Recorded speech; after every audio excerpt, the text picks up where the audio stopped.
Hola, muy buenos días a todos y a todas. Sean bienvenidos a la inauguración de Bordeando Fronteras, seminario sobre narradoras latinoamericanas.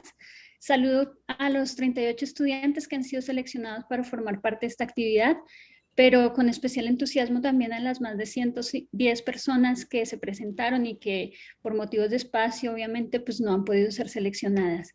Saludo igualmente al público que nos acompaña de la Universidad Complutense de Madrid, al público de la Universidad de Costa Rica, al de la UNAM y a todos los que nos siguen a través de las redes sociales. Este seminario es un espacio que está pensado como un espacio de encuentro durante las próximas 6 semanas y estaremos en estas 6 semanas escuchando voces de autoras y de académicas y académicos importantes que revisarán y discutirán las obras de un conjunto de escritoras que por diversos motivos han sido excluidas, olvidadas, ignoradas, tanto del canon literario latinoamericano en el siglo XX como de sus áreas de trabajo y sus disciplinas. No les quito más tiempo, yo le voy a ceder la palabra rápidamente a mi colega, la maestra Socorro Venegas, directora general de Publicaciones y Fomento Editorial. Socorro, muchísimas gracias por estar aquí, bienvenida y el público es tuyo. Muchas gracias, Alexandra querida.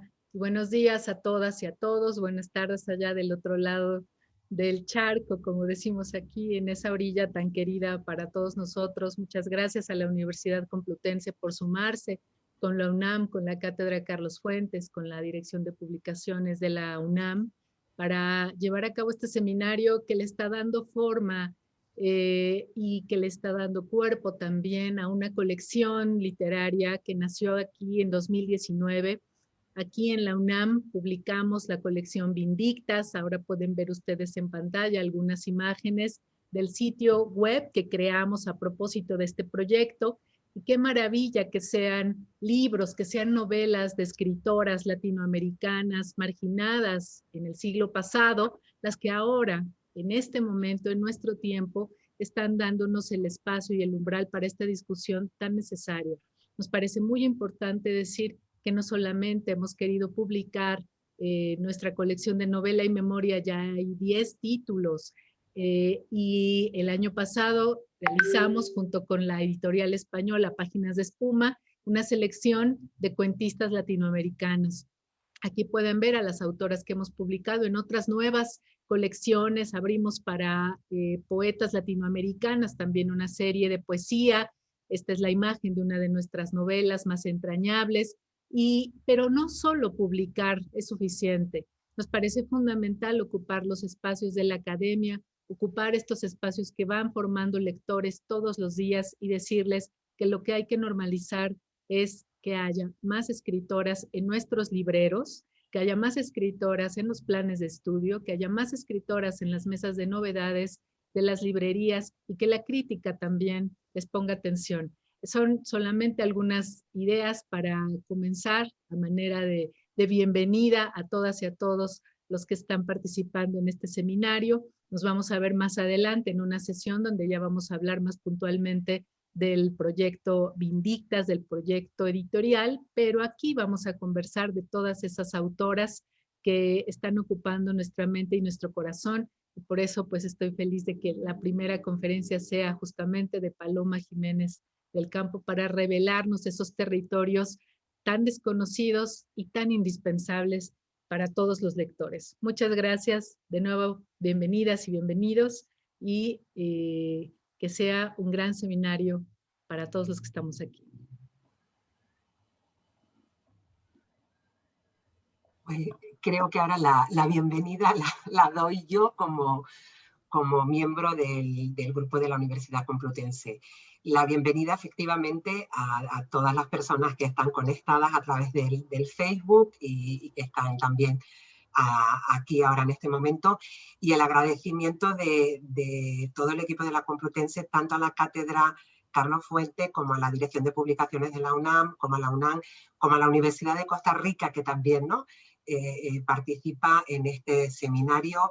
Agradecerle que hayan contado con nosotros, que nos hayan dado un espacio y que esperamos, bueno, pues, poner también sobre el tapete una serie no sé si tanto de respuestas, pero sí de preguntas que creo que nos debemos hacer y reflexionar en torno a las causas, motivos por las que ¿no? la literatura escrita por mujeres se ha quedado en unos márgenes que a veces no son ni márgenes, ¿no? Hasta fuera del margen y que están muy, muy en la periferia cuando muchas de ellas merecen sobradamente estar, ¿no? en el canon.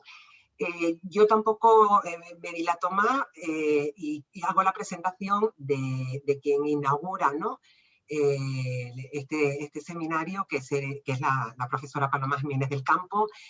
Paloma Jiménez del Campo es profesora titular de la Universidad Complutense de Madrid y es especialista en literatura hispanoamericana. Sus líneas de investigación son tanto la literatura virreinal, a la que nos dedicamos también parte de quienes vamos a participar en este seminario, la literatura cubana y por extensión también, ¿no? El Caribe, y hoy se va a mostrar así en su conferencia, y el cuento hispanoamericano. Y también a eso es en lo que más no se va a centrar su conferencia y nos vamos a centrar también el resto de los participantes. Sí quiero destacar alguna publicación relacionada con el de Paloma Jiménez, relacionada con el cuento.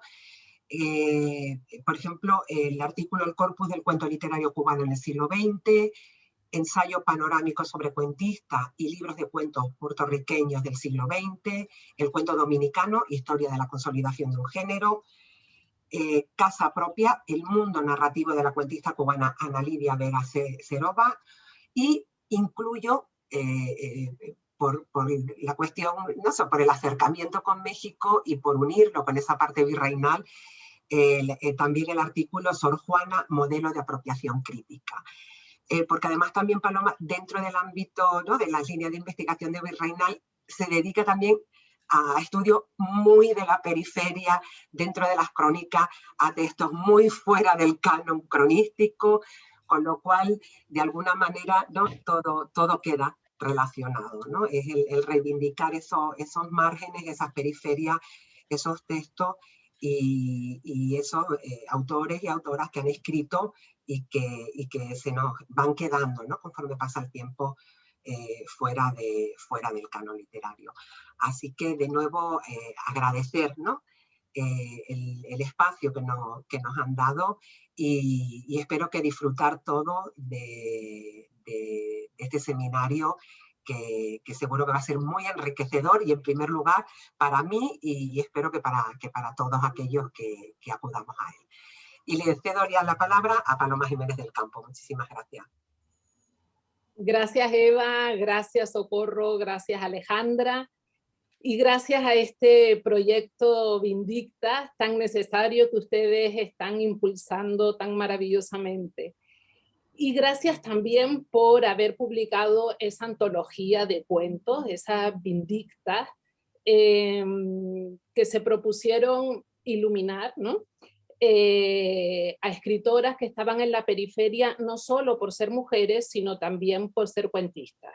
Por eso yo escogí para esta conferencia a las cuentistas dominicanas, porque ser de esta isla caribeña intensifica exponencialmente su marginalidad. Entre las historias narrativas nacionales hispanoamericanas, la del cuento dominicano es una de las más ignoradas.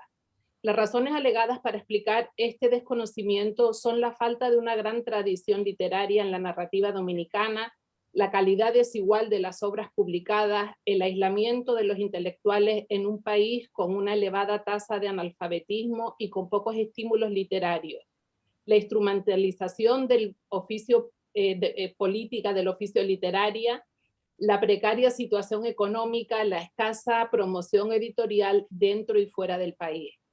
Estudiosos y antólogos coinciden en destacar la tardía aparición del cuento en la República Dominicana. Sin embargo, también afirman que luego de la poesía, el cuento ha sido la variante literaria mejor explorada. Aunque en el siglo XIX tenemos a los primeros autores dominicanos de cuentos, cabe señalar que el cuento dominicano es un producto típico del siglo XX, el cual se inaugura en 1901 con la publicación en Santo Domingo de Risas y Lágrimas. No avancen tanto, ¿quién lo está pasando? ahí de momento. Bueno, como les decía, el cuento dominicano se inaugura en 1901 con la publicación en Santo Domingo de Risas y Lágrimas, escrito precisamente por una mujer, Virginia Elena Ortea, que había nacido en 1866 y que moriría en 1903, 2 años después de que saliera a la luz su volumen de cuentos. En el prólogo, Américo Lugo, uno de los principales críticos literarios del momento, dice que este libro señala nuevo rumbo a la corriente literaria nacional. Colecciones de igual género aumentarán la gloria de las letras patrias, pero de ella, de Virginia Elena Ortea, será siempre el honor de haberlas iniciado. Hace unos años participé en un proyecto de investigación financiado por el Ministerio de Ciencia e Innovación de España, en el que nos propusimos reunir el corpus de los libros de cuentos hispanoamericanos publicados en el siglo XX, con la idea de poder hacer después una historia del cuento hispanoamericano que está aún por escribirse. No obstante, sí logramos poner a disposición del público los datos del trabajo realizado en la página web, ahora sí la siguiente diapositiva. Solamente les dejo ahí la dirección, ¿no?, para que la visiten cuando quieran. Bueno, esta página, que es un espacio donde se albergan y dialogan más de 5.000 autores y 11.000 títulos. La página permite la realización de búsquedas combinadas con distintas posibilidades de acceso, por autores, a través de nombres o seudónimos, y también de sexo, hombres o mujeres, por países, por títulos de libros de cuentos, por años de publicación y por lugar y editorial de la primera edición. Así que ahí hay material de sobra para que ustedes, futuros investigadores, trabajen sobre lo que todavía está por descubrirse de este género cuentístico en un continente tan vasto y tan diverso. En el proyecto yo tuve a mi cargo las naciones del Caribe y quiero compartirles algunos datos de la República Dominicana para situar a estas vindictas en su medio literario. Entonces, ahora sí, la siguiente. Registré un total de 382 libros de cuentos en sus primeras ediciones y excluyendo el cuento infantil y el folclórico, y de 225 autores, de los cuales solo 22 son mujeres. Cronológicamente se observa que el incremento de las publicaciones de libros de cuentos es francamente notorio desde la década del 70 y continúa en ascenso en los años posteriores. Efectivamente, entre 1980 y el año 2000 se aprecia un incremento cuantitativo del cuento en todos los órdenes. Podemos pasar a la siguiente diapositiva. Tanto por el número de libros de cuentos y de cuentistas en activo, como por la cantidad de antologías que se publican en esta década. La cifra más llamativa es quizás la de los 175 libros de cuentos publicados en los últimos 20 años, que casi alcanza a la de los 207 publicados anteriormente. Si tenemos en cuenta que entre 1980 y el año 2000 apenas se han registrado libros de estampas costumbristas, anécdotas humorísticas o episodios políticos, géneros narrativos decimonónicos que a menudo se confunden con el cuento y que en la República Dominicana tendrán enorme arraigo y persistirán no solo en los primeros decenios, sino a lo largo de todo el siglo, la cantidad adquiere además matices cualitativos en cuanto al género, pues estos libros de cuadros de costumbres y anécdotas que llevan a la literatura algunas escenas típicas del ambiente nacional en épocas tan tardías, se deben generalmente a escritores de segunda fila o aficionados a las letras. Otro fenómeno digno de tenerse en cuenta es la proliferación de antologías de cuentos a partir de mediados de la década del 90, las cuales por una parte difunden a los nuevos escritores en antologías generacionales y por otra hacen balance del cuento dominicano en antologías generales o panorámicas. Todas estas antologías implican no solo una mayor divulgación del género y una proyección del cuento dominicano al ámbito internacional. Por primera vez se publican algunas fuera del país, en Italia, en España, en Cuba, Guatemala o Colombia, sino el reclamo por una ampliación del canon que incorpore a las mujeres, a los llamados dominicanos de la diáspora y a los escritores de las provincias. Una de las novedades más visibles en el panorama editorial hispanoamericano de los últimos años es la entrada en escena de un grupo de numerosas narradoras y de una corriente crítica que demanda la visibilidad del quehacer literario femenino. En la República Dominicana sucede lo mismo. Frente Podemos pasar a la siguiente diapositiva. Frente a los 10 libros publicados entre 1901 y 1979, en las décadas de los 80 y del 90 se han registrado 24 libros de cuentos escritos por mujeres. En 1996, Daisy Coco de Lipis dio a luz Combatidas, Combativas y Combatientes, antología de cuentos escritos por mujeres dominicanas. En el prólogo, la antóloga traza el recorrido de la historia de la cuentística femenina dominicana, destacando a seis escritoras inscritas en 3 etapas. Las combatidas, que se autocensuran en el silencio, Virginia Olena Ortea y Delia Weber. Las combativas, que expresan su rabia en temas y vocablos prohibidos hasta entonces, Ilma Contreras y Aida Cartagena Portalatín. Y por último, las combatientes, que ya se sienten seguras de ser sujetos de la propia existencia y se expresan por medio del humor, la ironía y el diálogo. Y ahí están Ángela Hernández y Julia Álvarez. La siguiente antología de cuentistas, de mujeres cuentistas, es una de ámbito caribeño contemporáneo, publicada en 2002, titulada Mujeres como Islas, antología de narradoras cubanas, dominicanas y puertorriqueñas. Se seleccionan 5 cuentistas por país y Catarina Vallejo, la seleccionadora del grupo de la República Dominicana, declara que las mujeres ya han asentado su lugar en la escritura dominicana y, retomando a Coco de Filipis, afirma que este último grupo de cuentistas combatientes está ya seguro de su ser como mujer dominicana en una sociedad que comienza a aceptar las nuevas pautas de la conducta femenina y acepta mujeres que escriben, publicándolas y premiándolas. De ahí que sus cuentos no insisten siempre en temas femeninos, lucha por tener voz, transgresión social, reivindicación de los derechos femeninos, sino que se integran más bien en el quehacer literario de una sociedad en aras de desarrollo. Demuestran que la literatura no tiene sexo, que los relatos cortos pueden llamarse narrativa y que la literatura femenina puede presentarse sin adjetivo, llanamente como literatura. Con esta última cuentística femenina hemos llegado a una literatura que a la vez cancela el adjetivo femenino y por ello mismo lo afirma. Es una literatura que, ya construida la conciencia femenina, afirma el ser mujer en la sociedad y en la escritura.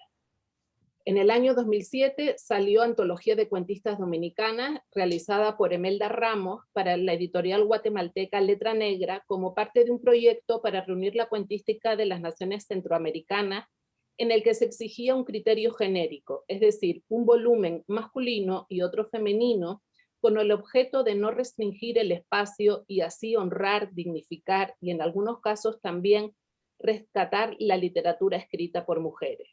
Por tanto, esta antología es la que presenta mayor número de cuentistas, 19 autoras nacidas entre 1900 y 1975. Como las cuentistas que se dieron a conocer en los años 80 y 90 han sido más difundidas, quiero centrarme hoy en aquellas que publicaron libros entre 1901 y 1979, las pioneras del cuento dominicano, las combatidas y combativas. Comencemos pues con la primera. Podemos pasar de diapositiva. Virginia Elena Ortea y sus risas y lágrimas, el libro iniciador del género cuentístico en la República Dominicana en 1901. En él nos encontramos ante una sensibilidad, un estilo fin de siglo. Como era frecuente en la época, en el volumen conviven cuentos con páginas autobiográficas, crónicas y hasta un cuadro de costumbre. En principio, yo diría que los cuentos propiamente dichos serían 7, aunque en la mayoría de los casos se trata de relatos de factura modernista, es decir, cuentos en los que la anécdota está muy debilitada, pues lo que prima es la emoción estética.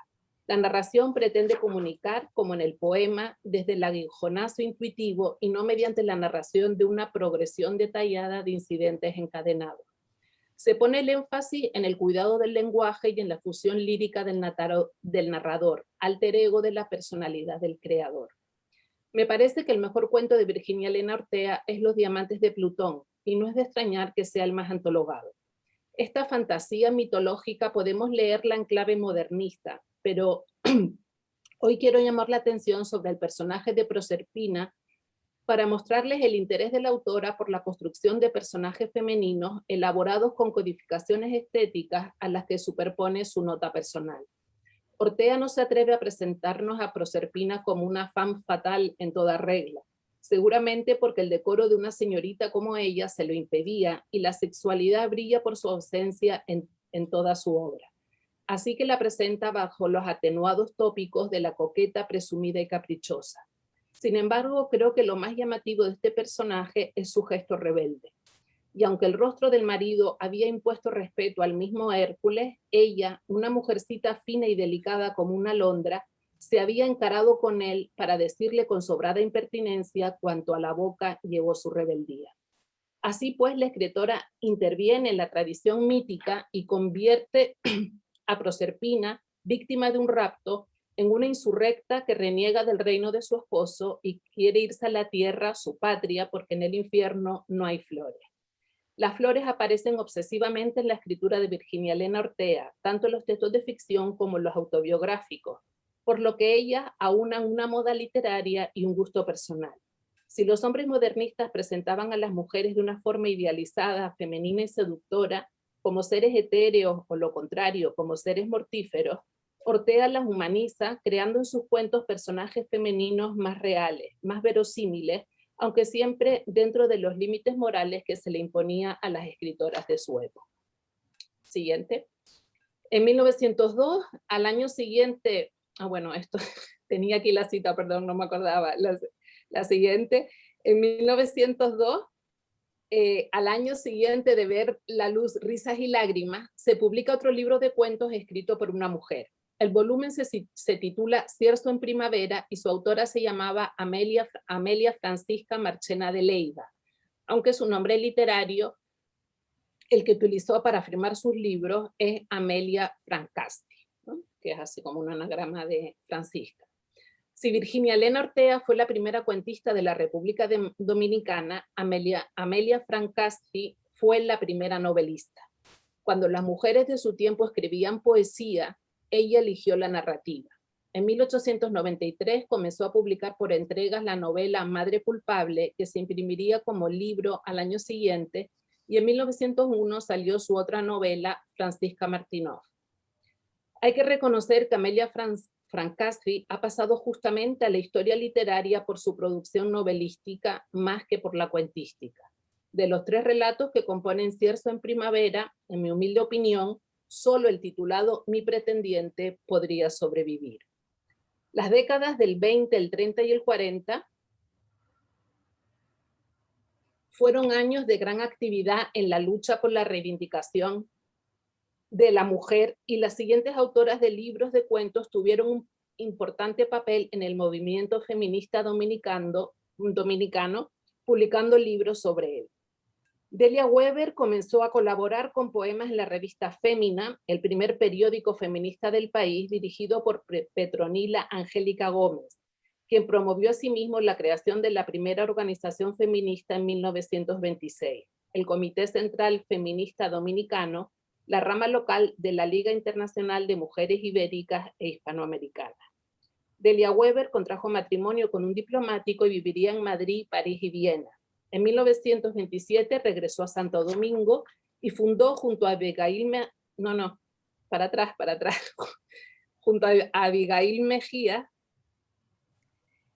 el Club Nosotras, centrado en la promoción de las artes y culturas. En 1931 el club se reorganizó como Acción Feminista Dominicana, con Mejía como presidenta general y Weber como secretaria. La organización se convertiría en el grupo feminista más importante de la época, desde donde se impulsó la reforma de la Constitución por la lucha de los derechos civiles y políticos de la mujer dominicana, exigiendo la igualdad ante la ley y el derecho al voto. No es este el momento para extendernos en la compleja y controvertida historia del feminismo en la República Dominicana, pero es inevitable mencionar el hecho de sus vínculos con la dictadura trujillista. La Acción Feminista Dominicana se alineó con Trujillo con la esperanza de un aumento de los derechos de las mujeres. En este sentido, no me resisto a leerles las elocuentes palabras de su presidenta, Abigail Mejía. La mujer sin derechos no podría cumplir todos sus deberes. Si hay buenos gobernantes, no podrá prestarles su cooperación. Si los hubiese malos, no podría evitar que surgieran, ni tratar que enmendasen desmanes con sus suaves meditaciones, benéficas sin duda. Por ello, respecto a la política nacional, nuestro propósito ya inmediato debe ser la conquista de nuestros derechos. Es algo que reclama la febril hora presente. Ellas tomaron el paralelismo tradicional hogar-patria y presentaron la labor feminista como una acción favorecedora de los miembros de la familia y de la nación. Por fin, en 1942 se estrenó el voto femenino en una elección presidencial con la concurrencia de las mujeres a las urnas. Desafortunadamente, la dictadura arropó el movimiento feminista, contaminando la trayectoria de muchas de las intelectuales identificadas con la causa de la necesidad de mayores espacios en la vida pública y de educación para la mujer dominicana. En 1922, antes de su militancia en los movimientos feministas dominicanos, Abigail Mejía había publicado en Barcelona, ciudad en la que transcurrió su adolescencia y juventud, el libro titulado Por entre frivolidades, en el que la autora reunió artículos y cuentos que habían aparecido en diferentes revistas y diarios de Barcelona, París, ciudad en la que también pasó temporada, y la República Dominicana. Los cuentos que me parecen de mayor interés son los que se integran en la sección Alma Femenina. No obstante, la producción cuentística de Abigail Mejía ha quedado opacada por sus otras múltiples facetas, la de pionera del feminismo en su país, la de fotógrafa, la de fundadora y directora del Museo Nacional de Santo Domingo, la de ser autora de la primera historia de la literatura dominicana. Como no aparece en ninguna de las antologías de cuentos dominicanos, ni siquiera en las consagradas a las mujeres, he seleccionado 3 cuentos suyos para vindicar su labor en el género, que son los que tienen en el drive, ¿no? El idilio de un pichoncito reivindica a las madres solteras. El cuento arremete contra este estigma social. Voy, ¿no? Y cito del cuento, voy a decirte, es una madre que está arrullando a su hijo, ¿no? Que no para de llorar, y le dice, voy a decirte en pocas palabras por qué mi padre me arrojó de casa y por qué el tuyo no me ampara, porque ellos no son madres. La maternidad da fuerza inusitada a la mujer y le confiere la seguridad necesaria para ir al fin del mundo y desafiar a los hombres, como en el otro cuento, La madre del boche, cuento antibelicista que pone el amor maternal por encima del amor patrio. Muy distinto es el tono ligero de La doncella que aguarda un príncipe azul, con el que de todas maneras se transmite un credo a contracorriente. En él se desmitifican las ideas sobre la vida y el amor que aprenden las mujeres en los cuentos infantiles, como han hecho en nuestros días tantas cuentistas, ¿no?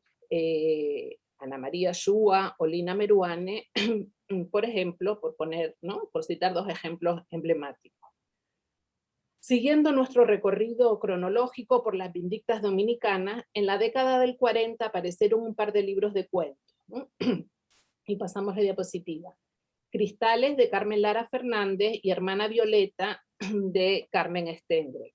Aún no he logrado conseguirlo, así que solo puedo decirles que a Carmen Lara Fernández, otra de las pioneras del feminismo, la reivindicó Emelda Ramos en su antología de cuentistas dominicanas de 2007, donde dice que no se la registra en la historia de la literatura cuentística, pues a su libro de cuentos Cristales en las bibliografías lo confunden con un poemario y por tanto no cuenta para las antologías del cuento.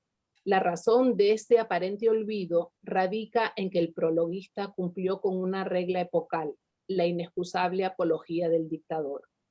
La otra Carmen Stengre, fue una barcelonesa exiliada de la guerra civil y parece que el leitmotiv de su obra, según he podido leer en un artículo, ¿no?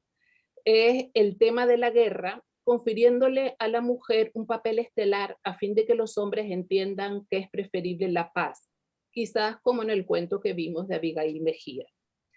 Si a Carmen Lara Fernández la reivindicó Emelda Ramos, a la otra gran activista del feminismo, Delia Weber, ¿no? Recuerden, la compañera de Abigail Mejía, la fundadora, ¿no? Del Club Nosotros, la secretaria de Acción Feminista Dominicana, pues bien, a Delia Weber la rescató como cuentista Daisy Coco de Filipis en su antología de 1992, Combatidas, Combativas y Combatientes, donde la coloca junto a Virginia Elena Ortea entre las combatidas, es decir, aquellas que se autocensuran, en cuyos cuentos el comentario oblicuo y la metáfora o imagen señalan que estos se deben leer tomando en consideración lo que se deja por decir y se puede leer entre líneas. Podemos pasar de diapositiva. En 1952, Delia Weber publicó Dora y otros cuentos, y Dora, el cuento que da título a la colección, es el más antologado y el mejor. Dora es una joven que languidece en su cuarto, acompañada por su madre y visitada por Lúcilo. No comprende los altibajos de las emociones del amor. Siente que el encanto de su presencia desfallece en la vida de Lúcilo, mientras más rico es en ella, que sabe nacer a nuevos encantos y que dedica su vida a descubrirlos, renaciendo más radiante. Ese es su secreto. Quería ser madre de su vida y que su vida fuera un poema que no acabara, dice el texto. Y nosotras entendemos que Dora quiere ser la autora de su propia vida, crearse su propia imagen, una suya e imperecedera. Quiere trascender una existencia de prisión doméstica para componer con su experiencia su propio poema. Delia Weber sabe que una mujer así rompía con las reglas sociales establecidas, y ante el tabú social son muy frecuentes en las escritoras de la época las imágenes de encierro y de escape. Abundan los personajes femeninos que escogen la fuga, el vuelo, el suicidio, antes que permanecer encerradas, controladas por la madre, por la biología, por el marido. Una noche, Dora sale al jardín en busca de flores y desaparece. Concluye el cuento cuando, pasado un año, otra noche semejante, Lúcilo, que todavía la espera, se acerca a las orillas de un mar cuyas olas crecen y florecen cuando nombra a Dora. La imagen es bellísima. Lúcilo se deja sepultar por ese mar florecido y desaparece también él. Así pues, los amantes vuelven a unirse de manera permanente y sin los límites que impone la mortalidad, como quería Dora, en un nuevo territorio escogido por la mujer. Le toca el turno ahora a las combativas, a Ilma Contreras y a Ida Cartagena Portalatín, que fueron grandes amigas entre sí. Ilma Contreras, la cuentista dominicana seleccionada en la antología Vindicta que nos reúne, es una de las más reputadas del siglo XX. Nació, podemos pasar de diapositiva, nació en San Francisco de Macorís en 1910, perdón que me distraje, y vivió parte de su infancia y adolescencia en Francia. En 1933 regresó a la República Dominicana y en 1937 le escribió a Juan Bosch, el cuentista dominicano más conocido internacionalmente, maestro indiscutible del género. He aquí la respuesta de Bosch, que es un poco larga, pero creo que merece la pena leerse. Debo decirle a usted con toda franqueza que usted es una escritora. No sé quién se ampara tras su seudónimo, pero me da lo mismo. El ser más poderoso de la tierra no me haría nunca decirle que escribe bien si lo hace mal, de manera que su escudo ha resultado innecesario, aunque comprensible. Su carta es un modelo de correspondencia y goza de una virtud que no tiene el cuento, la sencillez. Si logra usted escribir sus cuentos con esa misma despreocupación por lo externo, sería usted sin duda alguna una gran cuentista. Desde luego, le confieso que este cuento suyo, con todo y ser producto de principiante, si es cierto cuanto me dice, vale muchos cientos de veces más que los primeros que yo logré. Así que tiene usted todas las probabilidades de llegar a dominar el cuento. Posee sentido de la trama, precisión en las descripciones, claridad y sentido moderno en la expresión. Adolece, y a esto póngale caso, de imaginación. Podría suceder que la imaginación estuviera solamente en lo externo, el castillo, el ambiente en general del cuento, el baile exótico y los demás detalles que forman el ambiente. Pero permítame aconsejarle una cosa. Cerca de usted debe haber, como cerca de todos nosotros, mucha gente humilde, cocineras, sirvientas, viejas pobres, niños desamparados. La vida de esa gente está llena de episodios corrientes pero dolorosos, cargados de noble sentido humano y de enseñanza grave. Hurgue en esas vidas, extraiga eso que el común de la gente no ve, pero que usted puede ver porque está dotada de la facultad de los escritores. Póngase en su nivel espiritual y escriba eso. Y hágalo describiendo el ambiente con la menor cantidad posible de imágenes, con las más precisas y necesarias. Haga eso, señorita Ilcon, o como se llame usted, y envíeme. Y así lo hizo Ilma Contreras. Y 4 meses después, el 4 de julio de 1937, Juan Bosch le publicó en el importantísimo Listín Dominical. El Listín Diario es uno de los primeros periódicos de la República Dominicana y el único que sobrevive hasta la fecha, entre los fundados en el siglo XIX. Bueno, pues ahí publicó Bosch el primer cuento de Ilma Contreras titulado Los buenos se van. La escritora siguió dando a conocer sus cuentos en periódicos y revistas y en 1953, podemos pasar la diapositiva, publicó su primer libro, 4 cuentos. El siguiente no saldría hasta que la dictadura no hubo caído. Tras la muerte de Trujillo en 1961, la literatura y las artes se hicieron testimonio y denuncia. El compromiso social fue una de las constantes de las décadas del 60 y el 70. Aída Cartagena Portalatín se convirtió en una gran promotora cultural. Creó la revista Brigadas Dominicanas y la colección Baluarte, donde en 1962 apareció El Ojo de Dios, cuentos de la clandestinidad de su amiga Ilma. A esta no le interesaba la publicidad ni la fama, así que habremos de esperar 25 años a que salga su tercer volumen titulado Entre dos silencios, aunque un año antes había publicado La tierra está bramando, su primera y única novela. Ilma Contreras está incluida prácticamente en todas las antologías del cuento dominicano. En este sentido, les cuento algo muy revelador. En 2001 se publicó en Santo Domingo Contándonos 25 cuentos dominicanos, una antología peculiar, diferente, pues era el producto de una encuesta realizada a un grupo integrado por profesores de letras, escritores y críticos literarios, a los que se les preguntó por los cuentos dominicanos del siglo XX que más les habían impresionado, los que permanecían en su memoria, solicitándoles la mayor espontaneidad, rapidez y franqueza en su respuesta, puesto que se partía de la premisa de que la antología más auténtica es la que se conserva en la memoria. Entre las conclusiones más relevantes de dicha encuesta está que la lectura de cuentos de narradoras dominicanas es microscópica. Solo hay 2, y una es Ilma Contreras, la otra es Ángela Hernández. La espera es el cuento que aparece en esa antología, ¿no? Producto de esa encuesta, es uno de los que permanece en la memoria de los dominicanos y que también es el que aparece en la antología Invicta. En él se pone por primera vez sobre el tapete el encuentro de 2 cuerpos del mismo sexo. Como en muchos otros cuentos de la autora, se plantea el conflicto entre la conducta que se espera de la protagonista y la fuerza del instinto, esa música que cada uno de nosotros lleva en la sangre, únicamente audible a nuestro propio pulso, sobre la que a veces, muy raras veces, la inquietud de alguien se inclina y se queda diluyéndose en una armonía angustiante, como expresa en otro cuento muy anterior, La ventana. La Josefina de la espera teme el escándalo. Eres cobarde, pero estás loca para abandonarte a las caricias de mis manos, le dice Lucía. El tenso encuentro se interrumpe porque se encienden las luces de una ventana vecina y temen la indiscreción.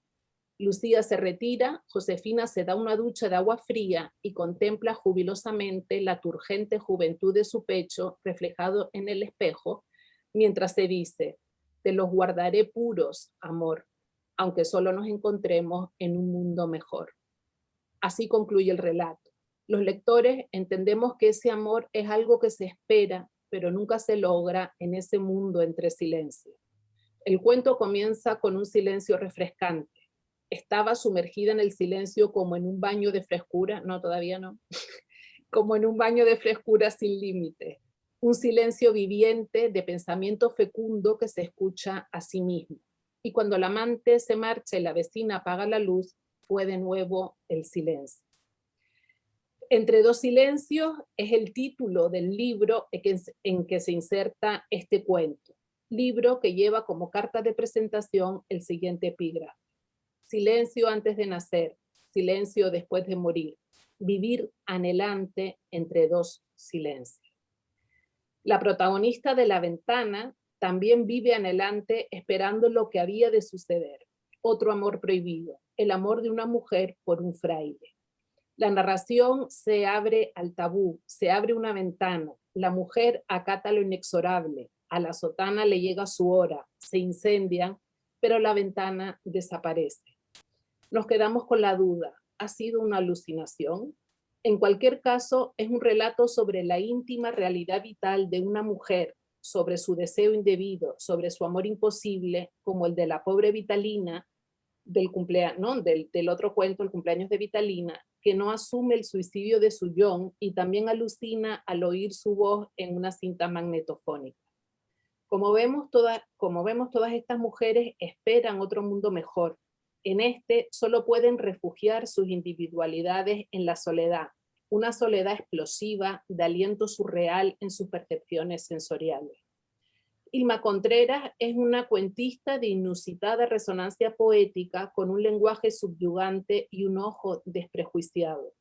En el año 2002, pocos años antes de su muerte, que sucedería en 2006, recibió el Premio Nacional de Literatura, convirtiéndose en la primera mujer reconocida con dicho galardón en su país. Al año siguiente a su fallecimiento se publicó La Carnada, con sus primeros cuentos dispersos en periódicos y revistas.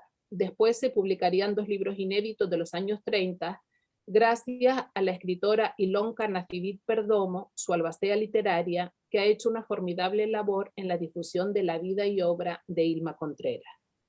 En 2013 salió Pueblo Chiquito, Alegrías y Tristezas de Otros Tiempos, 1934 y 1935, y en 2018 Cibao, 1938, más relatos de Pueblo Chiquito.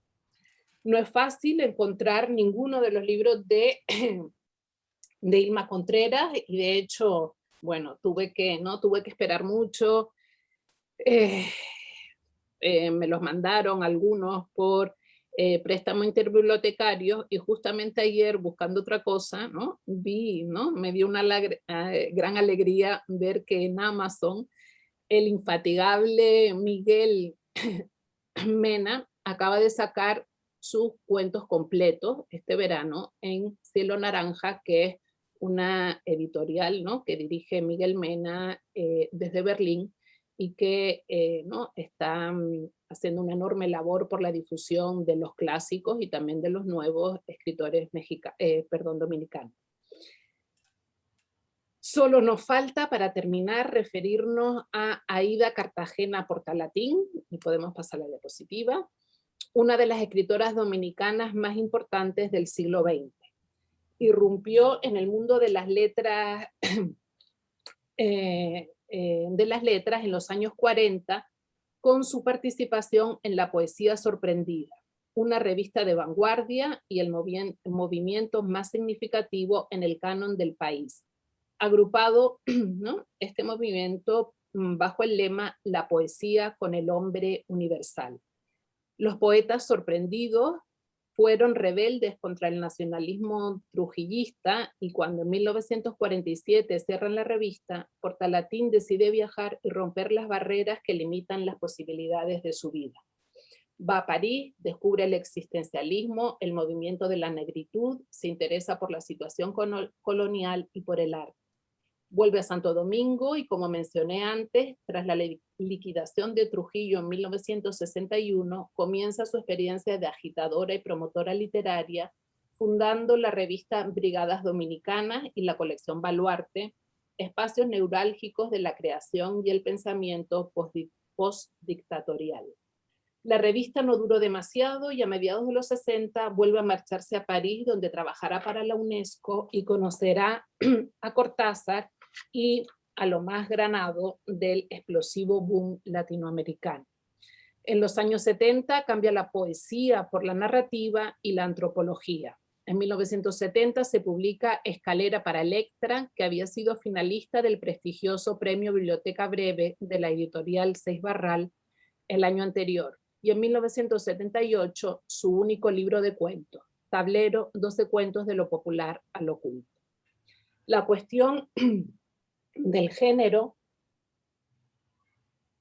el valor de la herencia africana en la cultura dominicana y el concepto de dignidad histórica y la preocupación por la justicia social son el centro de su escritura. El cuento La llamaban Aurora, una pasión por Donna Summer, es el primero de la colección y refleja muy bien las inquietudes de la autora. Colita, la protagonista, es símbolo de un grupo social al que se le ha negado la voz, un nombre, su identidad.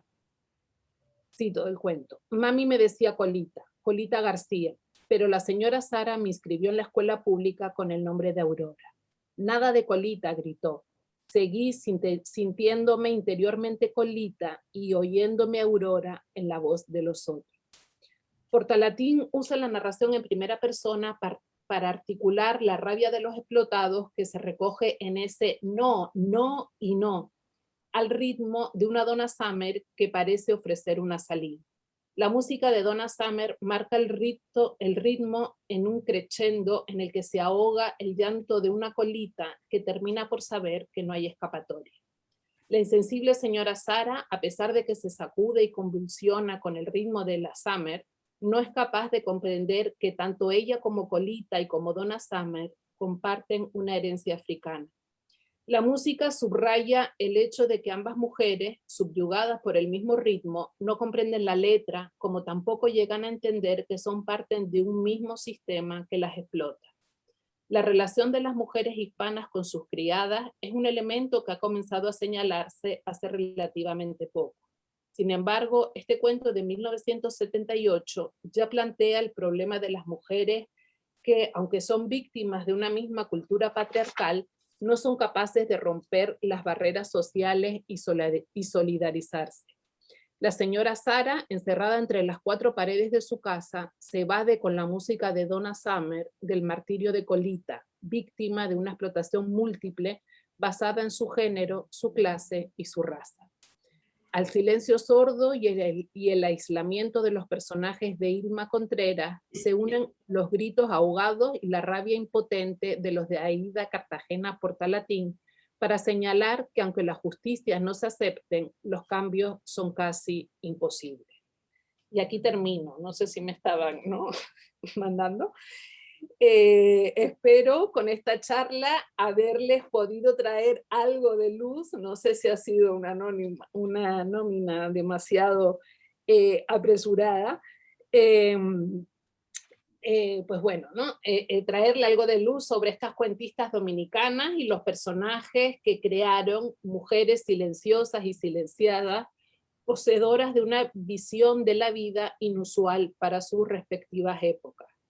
Ellas se mantuvieron firmes en su pasión escritora, logrando traspasar los mundos de su realidad más allá de las limitaciones que les imponía el tiempo histórico en que vivieron. Bueno, muchas gracias. A ver, Alejandra. Paloma, muchísimas gracias.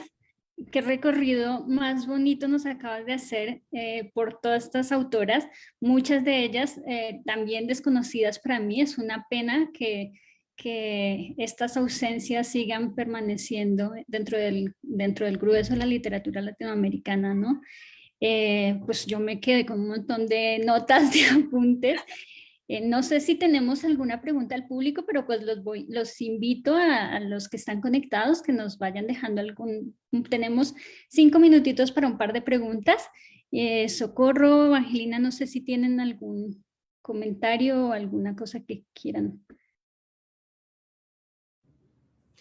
Bueno, a mí me conmovió mucho la carta de Juan Bosch, dirigida a Ilma Contreras, y todo lo que tiene que ver con Ilma me parece fascinante, porque además dejó unos diarios que yo tengo, que he estado revisando, porque pues al seleccionar a la autora para cuentistas latinoamericanas, este libro que hicimos con Páginas de Espuma, la investigación obviamente pues fue más allá, ¿no? Buscamos tratar de comprender a las autoras y su obra, y algunas de las que mencionaste, obviamente las leímos y nos quedamos con la maravilla de Ilma Contreras, porque pues además el proyecto, el libro nos pedía eso, solamente un cuento, solamente tener como cartografiado el cuento en la geografía del español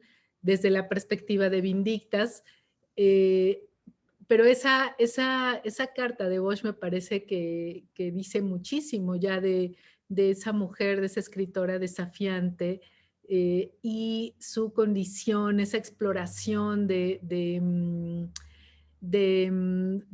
una época en la que no se hablaba, ¿no? de las mujeres, de las lesbianas, que no se hablaba de eso que estaba prohibido, de eso que estaba todavía más, ni siquiera decir en los márgenes, eso estaba absolutamente velado, ¿no?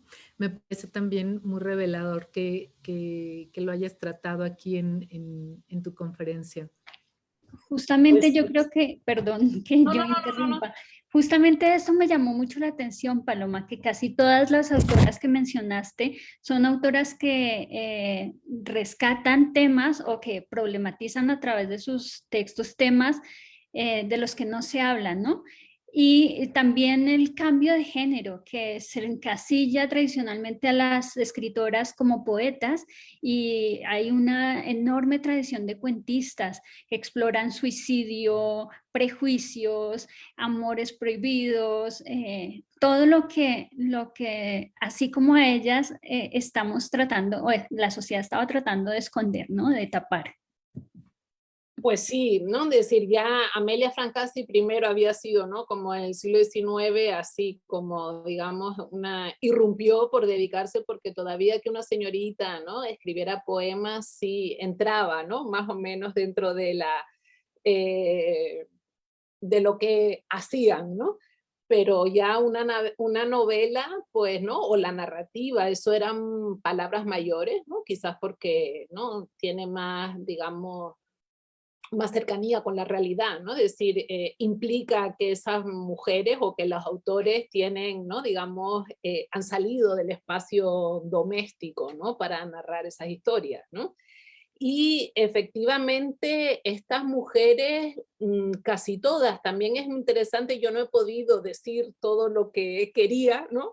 O lo que sentía, porque son todas, ¿no? Es decir, Virginia Elena Ortega pues es una solterona, ¿no? Es decir, pues ya asumirse como solterona en casi todos sus cuentos son, ¿no? Con esa, ¿no? Hipersensibilidad, digamos, un poco modernista, en el sentido, está como entre el romanticismo y el modernismo, pero son siempre mujeres, ¿no? Que están, digamos, como en lucha con su propia imaginación, ¿no? Son solitarias, encerradas en sus mundos interiores, ¿no? Que quieren volar con la imaginación, pero ¿no? Es decir, es suave, ¿no? Simplemente nos mandan eso, no confrontan, ¿no? Tanto, pero ya ves que si lo leemos así como al bies, ¿no?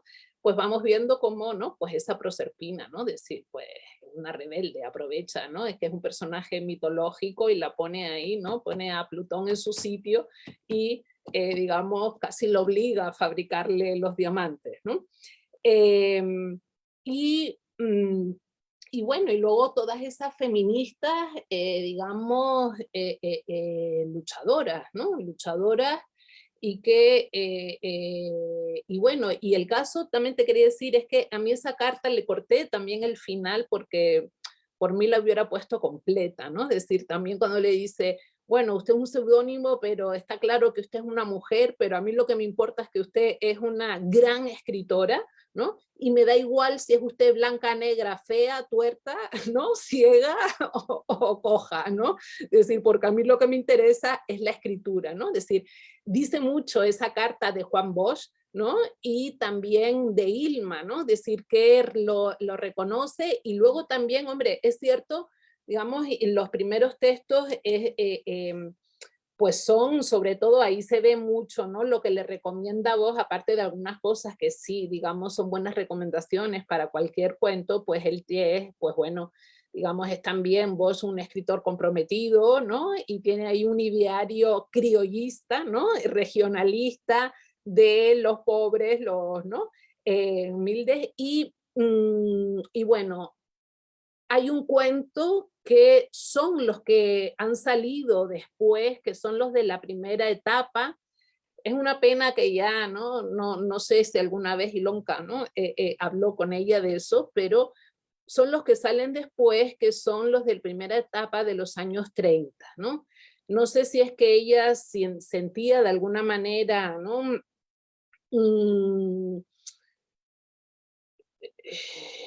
Que ese mundo rural, ¿no? Quizás no era lo suyo, ¿no? Es decir, los que se publican, los que integran Entre dos silencios, que creo que son, ¿no? Es la colección que agrupa ¿no? Donde están sus cuentos más importantes, son de un estilo totalmente diferente, pero entre los criollistas hay uno que me encanta que se llama La Carnada, y que se podría muy bien, no sé si conocen La Mujer de Juan Bosch, ¿no? Es decir, es una mujer maltratada, ¿no? Por el marido que sale, y esta otra también, pero esta mujer mata al marido, digamos, que se ha llevado a su bebé, ¿no?